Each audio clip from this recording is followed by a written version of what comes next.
fill yourselves with this pattern, this hamster wheel of a pattern. You wake up one day and say, no, this is not the way. This just makes you actually feel emptier. Well said. Did you also find that throwing yourself into work kept your mind off your losses? Yes. Like staying busy is sometimes the best way to kind of block it out. You don't necessarily heal and you don't deal with it the right way, but in the moment, it feels gratifying because you don't have to deal with it. Yeah. All right. So in your late 30s then, what was your life like then? So, like I said, I went through this pitfall with bad real estate investments and mortgage crisis and these things like that. And then I ended up with another stroke of luck. My phone rung one day and it was reality TV. So I got called for a reality show called Megan Wants a Millionaire. I had previously was selected to go on one of the I Love New York shows. It was like a big reality show here in the States. It didn't work out, but the producers remembered me. So they called me for this show. And I went on this show, filmed. It was great. It led to another show, which was called I Love Money. And at the time, this was the most popular show on VH1 in the States. So I was feeling fantastic. I was like, oh, man, this is going to be great. I'm going to be on TV. This is going to, correct all the losses from the bad real estate investments and stuff. And it leading into, while my Megan Wants a Millionaire show was airing, one of the contestants actually did this heinous crime and he killed his wife. He had met a woman in Vegas at one of those weekend weddings, and the relationship was toxic and got out of hand, and he strangled her. It was like a terrible crime, so he wouldn't get caught. He pulled all her teeth out, cut all her fingers off, put her in a suitcase, and put her in a dumpster. And what he didn't realize was apparently she had breast implants and there's serial numbers on them. So they were able to identify the body. They chased him. It was this massive manhunt, and he ended up hanging himself. So now this is happening while we're on a comedic show that's airing. So of course the network pulled the show. The production company got a black eye of everything. So now the second show I'm on is airing, but it's never getting, but they're showing it 2:00 in the morning. And so this inventing of myself that I was expecting to get crashed and burned. And now I'm just completely depressed. completely depressed. And I imagine now we're getting close to the time you get the call. Is it from Cassie? Yeah, we're leading to that. What led up to that then? So again, coming out of the scenario, I'm in my late 30s, early 40s, and now I have to rebuild myself at 40 years old as a male dancer. So a way of rebuilding myself was, we're in the internet age now. Look, I can't really be dancing myself, so let me throw events. So I built the website, getpunished.com. I decided to market events, but you could also hire people for dancers. And doing that, I created web presence. So if you Googled male stripper bachelorette party, my website would come up. And apparently in the search, I guess, with Cassie and Mr. Combs, they Googled male dancer and my website came up and they ended up calling me directly. Can you remember what was said on that call? I do, kind of, because it was very typical. There were no cues from the call that I was going to see a celebrity couple or anything like that. It was just Cassie at the time. I didn't know who it was, but she just said, hey, it's my birthday. My husband said I can have an entertainer. I'm here with some friends. Could you do a party for us? And I said, hey, no problem. The going rate at that time was $200. I was this close to giving it away because I was actually doing an event at the time. But when I was taking the information, they said Trump Tower. So if you're in the New York City area and it's a Trump hotel party, that's an expensive hotel. You assume you're going to make a lot of tips. So I kept the party and I went there myself. Could you describe what it was like arriving? Surreal, man, because I'm expecting a room full of ladies. And literally Cassie opens the door and she's stunning, right? She's stunning. Like in person, you see people on TV and stuff and there's makeup and filters and, stuff like that. But she in person is flawless. I've never seen like a woman in person that striking, and she's in a robe, and it's apparent that she's naked underneath. So it's a really like what the hell like is going on, and very nice, very cordial, big smile, inviting, hey, come on in, and I walk in, and it's no party, no nothing, just a dimly lit room. There's sheets all over the furniture, and she immediately just tells me, hey, look, I don't want you to dance. She hands me a stack of money and says, I want to create a sexy scene for me and my husband. Are you comfortable with that? We're going to sit on these couches and put oil on each other and do something sexy. And I had never been in a scenario like that, but it was extremely like wow and tempting, based on all the attributes that was happening. So you agreed to that then, and then are you brought through into the room where Diddy's is he in the corner? He's not there at this time. Oh, he's not there. Okay. Yeah. So I was instructed to go in the bathroom and change to either underwear or a towel. And she showed me like it was like a couch set up, like a long couch set adjacent to like a single chair. So I was supposed to sit on the single chair, and she would be on the couch across from me, and we would create the scene. And she said at some point her husband, because at this time I didn't know who they were, at this point her husband would come in, and to not acknowledge him, not to look at him, not to talk to him. We're supposed to act like he's not there and just create this voyeur type of scenario. So are you intrigued but a bit apprehensive hearing all this because you've not done it before? Actually, I have anxiety. I'm scared to death. What I didn't get into earlier was some of the pressure of being this male dancer with the tennis match song, right? It created sexual pressure, right? So this sexual pressure to perform and this expectation and stuff at a very early age, I started to be dependent on Cialis and these pills. And there was nothing wrong with me physically. I just had this mental worry about being able to perform and stuff like that. So by the time we get to this party, I understand that it's sexually suggestive, and it could be a scenario where it goes somewhere sexy to a physical attribute, but I'm worried, right? Because the discomfort of knowing there's going to be a husband in the room and his reaction or whatever, I could not get in the moment. So I was dealing with anxiety, thinking, hey, will I be able to get an erection? Will I be able to perform? Will this be something that I could succeed in? So I could not get into it. It was a severe place of worry, but I'm going to try to make it work because I got handed a lot of money. So it was very challenging to be in that situation. So are you saying that you'd been taking these pills and they weren't working anymore, or you didn't take the pills on that occasion? Well, no. So the pills had been working, but I didn't realize this plays into what my book is about, because my book is about my developing erectile dysfunction over a long period of time, psychologically, through different factors that a lot of men go through. If you have any degree of anxiety, it releases a hormone called cortisol, and cortisol restricts your blood vessels. So what ED meds do is they open your blood vessels. And so, but if you have anxiety, the cortisol closes them. I didn't realize this at this time. So I popped the pill the very first time, hoping it'll work, but the discomfort of the husband, Mr. Combs, being there created the anxiety. So the very first time I could not perform, which was fine, because the very first time it wasn't mandatory. It was create the sexy scene. I got an option of sex that I declined, right? Hey, look, I'm here for you guys. That's my cover up because I can't perform anyway, but I'm just here for you guys, and don't worry about it. Leave me out of it. But in terms of being called back, there was a clear expectation of sex, and there was always a challenge scenario for me where sometimes I could, sometimes I couldn't, if I could just stay in the moment. So was in the early occasions then, was Diddy always disguised in the same fashion, and what was that?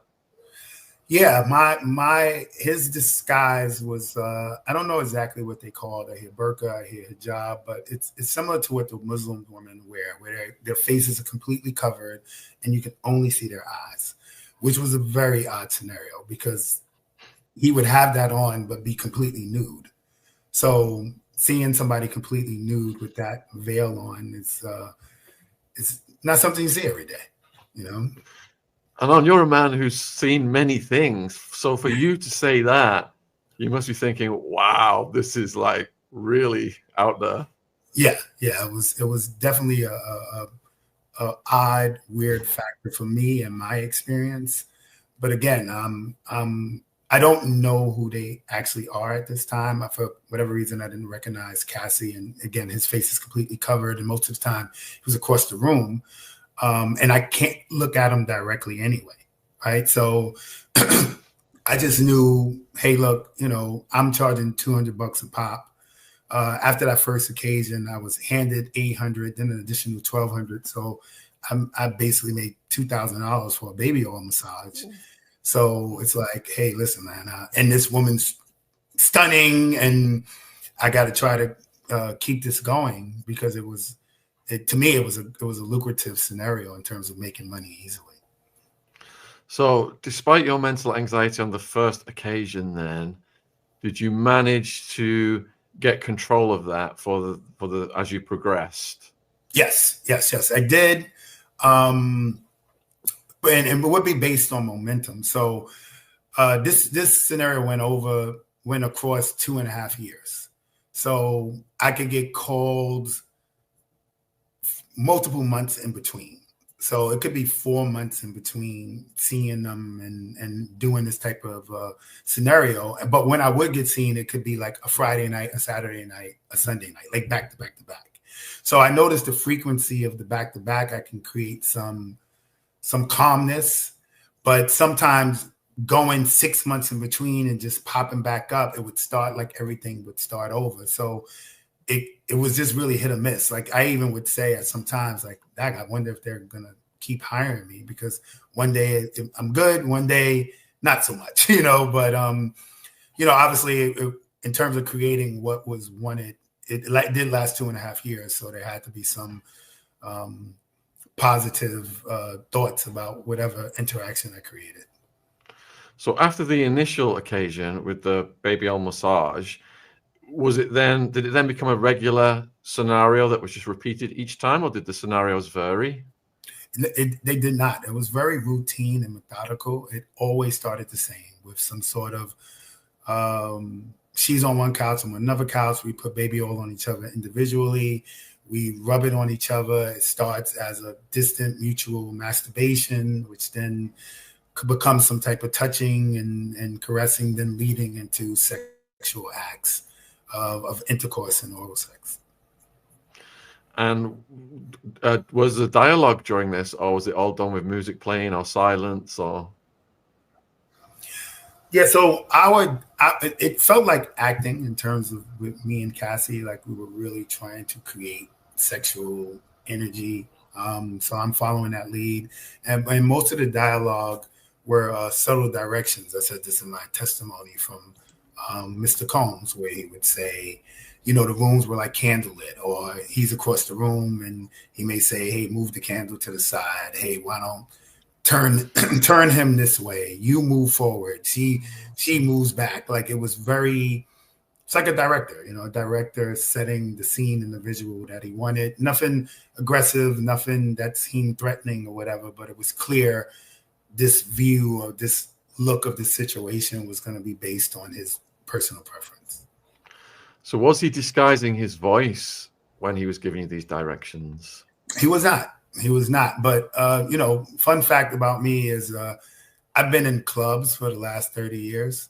So my hearing's not great at all. So I did not make out what the voice, I didn't recognize it to a degree where I can say this is who it was. And naively, my initial meet up with them was I was introduced to a married couple, right? So I believed they were married. So of course, like anybody else, after the first couple of times, I'm on Google, like, who's this married couple? And And obviously Mr. Combs was not married. They were not married. So I'm going to draw a blank of him even being a possibility because I think I'm looking for a married person. Yeah, makes sense. A few people are asking about whether there was music playing. Yes, at times. At times they would put music in the background. All the same routine sexual ambiances that we've all created with the mood, some music playing, some dim lights, some candles. That was definitely the vibe, added with a lot of baby oil. Do you remember the preferred music they chose? It was pretty much just slow, sexy R&B.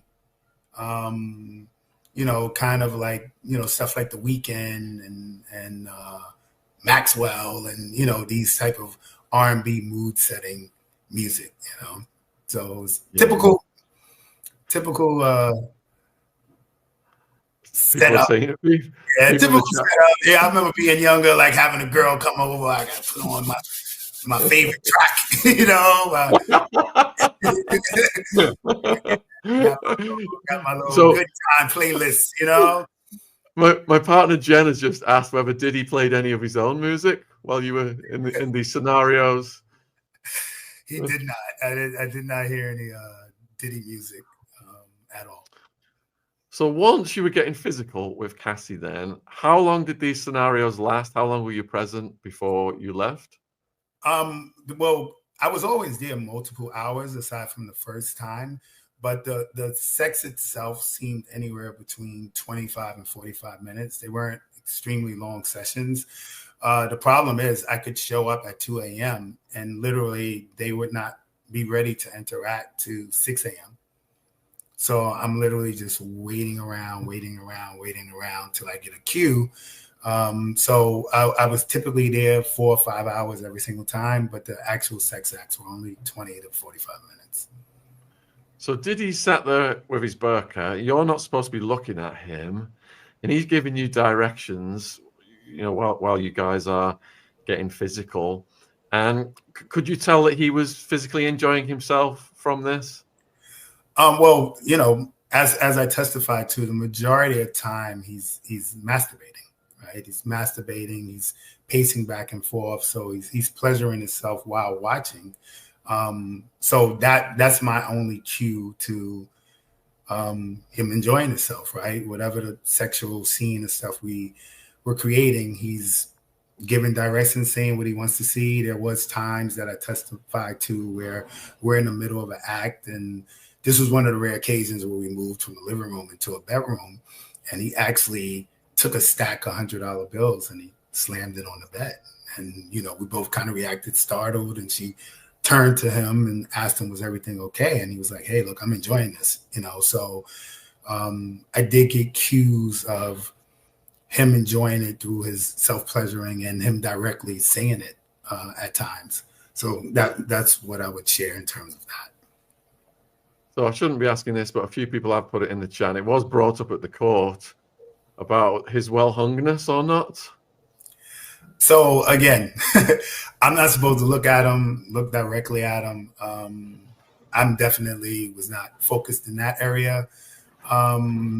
The only thing I will say, which was kind of the odd scenario to me, I already said I cannot hear well, and I could hear the masturbation from across the room, like it was it's like a flat, like I could hear it, So it was very odd that you could hear like sounds of whatever stroke or movement he can do it, but there was a sound to it, and I thought that was, if you think about if you're going to ask a question of somebody being well endowed, which again I don't know, right? But you would assume this.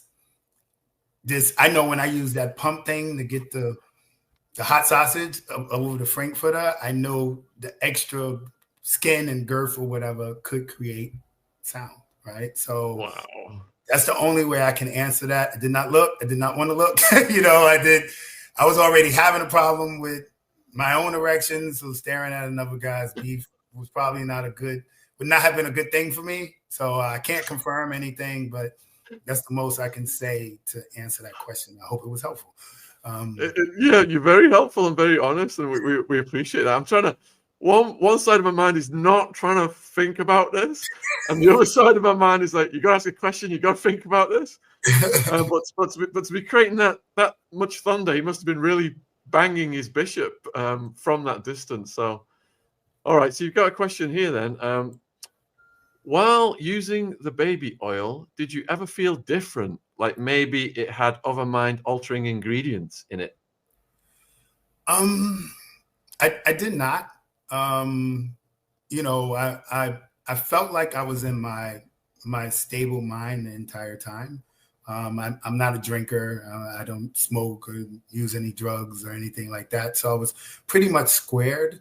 The only thing I would say, and I don't want to imply anything, right, at all, but I usually have a pretty good memory, right? And I do realize that the majority of my encounters, I can't remember a lot of the details. Like I can't. Like, you know, I don't want this to spin into any accusation thing. Somebody asking me the question, it just made me think a little bit more to it. But I know I don't have a lot of recollection, but my honest feel is that I was fine. There was nothing to influence me in it. And if there was something in the baby oil, I'm a stripper. I've been using baby oil all my life. So I don't think there was anything impactful. But that's a good, interesting question.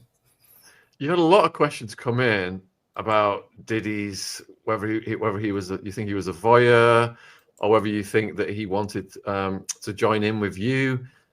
Questions along those lines. Any vibes? Did you detect any vibes?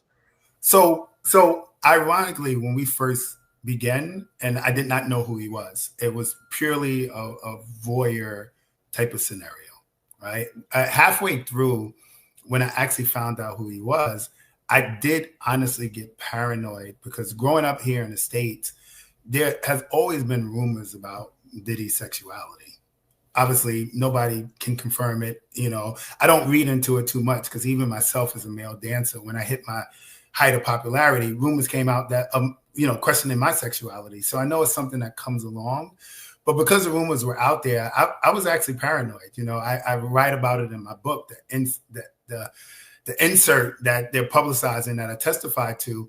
I say that my actual experience was, because I couldn't hear,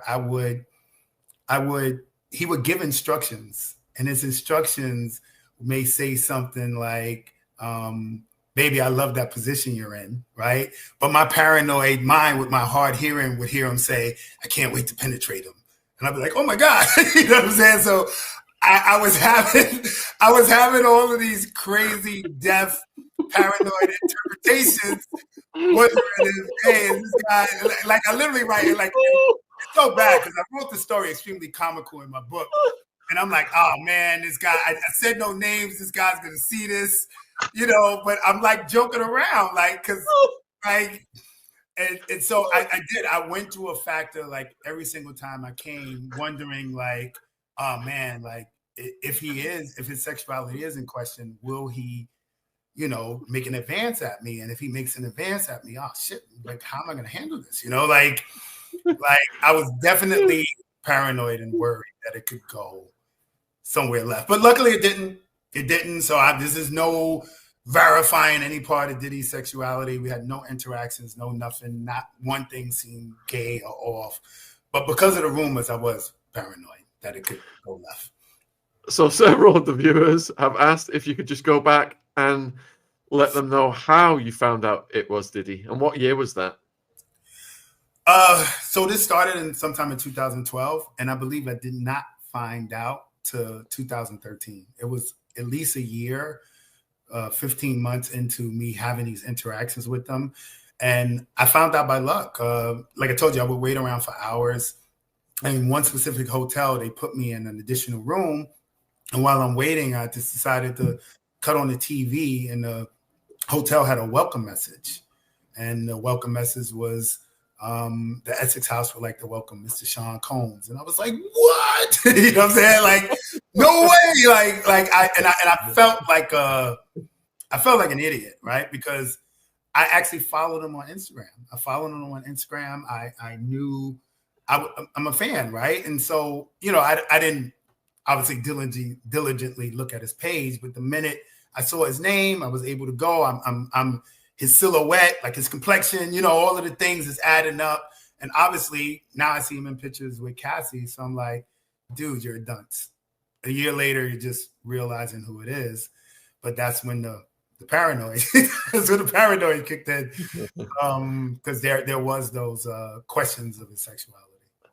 So when you met them, after now realizing who they are, how did you not manage to give them a heads up that you knew? Did you have to like restrain? Was it like acting? I played it cool, similar way, poker face. But I think very shortly after that, I think he kind of knew. I mean, I did leave the TV on. He might have went into the room, or somebody might have went in the room and saw, oh, wow, my name's on the TV. So eventually the next time he just did not have the veil on anymore, and he just had a baseball cap. So at some point I could actually see him peripheral. This entire time, I never had eye contact with him, which was odd. I was asked on the Piers Morgan interview, he pointed out that literally the first time I had eye contact with him was after I testified leaving the courtroom. So that was kind of like, whoa. But I just acted normal, back to your question, and kind of just went with the flow. So when he switched from the burqa to the baseball cap, did his demeanor change, or did the scenarios change? No, the scenarios stayed extremely consistent. Always, it was really a routine, methodical thing that happened every single time, as far as I'm concerned. It was always baby oil leading to massages, to individual masturbation, to, sexual touching, escalating to either oral and then penetrative sex. It was literally the same routine every time. You're getting asked if the encounters were videoed? So honestly, I don't know. I'd never seen a video or a camera or anything. I have heard secondhand that they do, that there was a habitual behavior to record these things. But I didn't, if I was recorded, it was done without me knowing. So, we've heard the grueling testimony from Cassie as to what she went through and the injuries and health problems she sustained. So a lot of the viewers are wondering, whether there were any signs, or was Diddy loving towards Cassie? Was he brutal towards her? Things like that. Yeah, so I didn't see a lot of their interactions. I even testified to this. When they would interact, there was like a cue during the sexual sessions. This was also kind of played into my maintaining an erection and stuff, where we could be interacting, and right in the middle, he would just stand up and walk out of the room. And she would see this and get the cue, and then kind of like, we have to stop. And she would go out and she would follow him. And then they could be out 90 seconds to 15 minutes, and then she'll just come back in the room and say, hey, let's pick up where we started. And now I'm supposed to just reboot, and we'll pick up where we started. And then at some point he would casually come back into the room while we're in the mode. So there was a specific interaction between them, was always in a different room, out of my presence. And so I did not see any violence, any aggression. I didn't hear anything happen from the other room. It was just something I wasn't privy to. Why do you think they left the room? Do you think they were partaking in substances and didn't want you to see that? I can't really speculate. I thought, I always just assumed they left the room for some sort of instruction. And now in hindsight, I do understand that.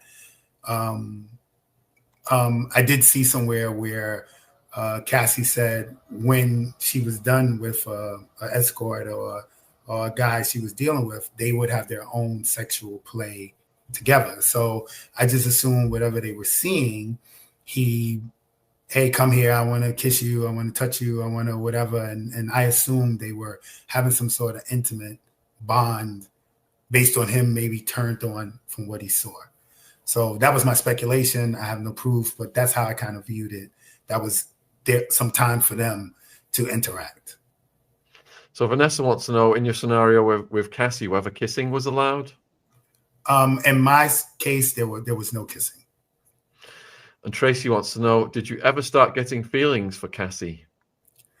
I did not ever start to develop romantic feelings, but I did have my own feelings of feeling special, right? When I was hired, it was told to me that I truly believed that they were a couple, and this was just a kinky type of thing that they wanted to experience. And I ended up feeling flattered, right? Because I'm thinking, I'm the only guy. This is something they're doing. One of the conversations I had with her initially after the first time was she specifically told me, hey, I'm comfortable with you. I want to call you back. This is basically interpreted as this is okay. I'm okay with this. And me being the guy chosen, I'm like, wow, man, this, especially when I found out who it was. I'm like, wow, this beautiful woman, this billionaire boyfriend, this thousands and thousands of guys. And I'm the person that they're choosing to have this fantasy. So I walked around for years, literally right up to the allegations. And this was kind of like a secret badge of honor. Like, hey, I was chosen by this beautiful woman to be her boy toy, you know? And I naively really thought I was special. So the confusion of feelings, I never once thought, yeah, she's gonna leave her billionaire boyfriend for me. No, my ego's not that. It's not that out of control.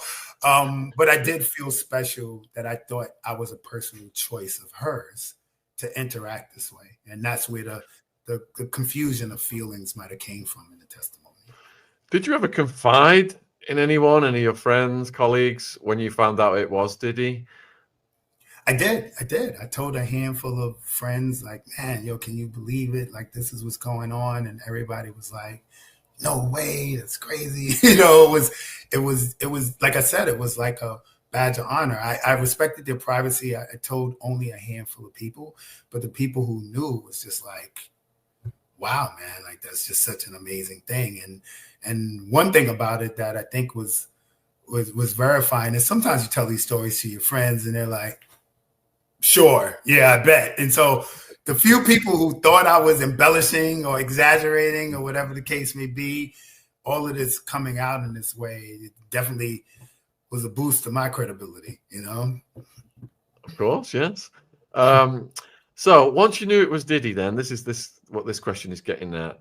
How would you have handled the situation if Diddy had made a move on you?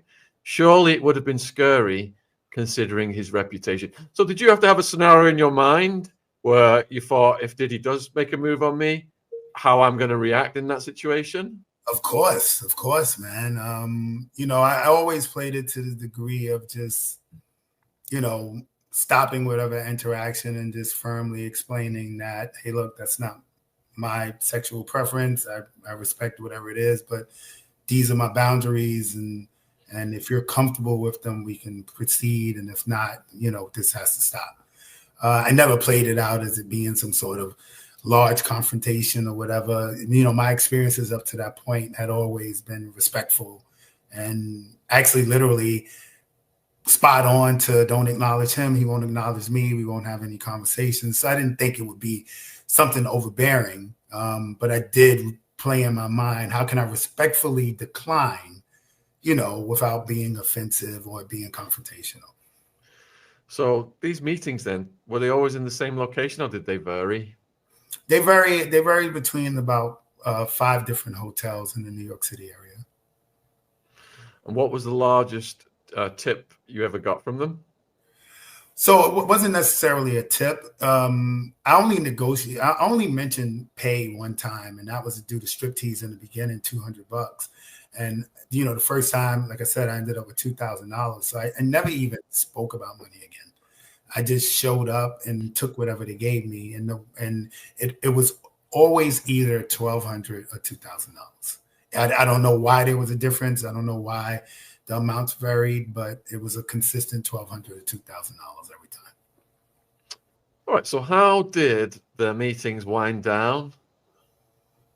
You mean how did they conclude, or you mean Yes. So yeah, I testified to this. I was always instructed to finish, I guess, orgasm, right? But the orgasms would have to happen in a very specific way. So I was instructed to orgasm on the outside of Cassie's vagina area, like around her clit, her lips, whatever. So clearly on the outside of her. And that's how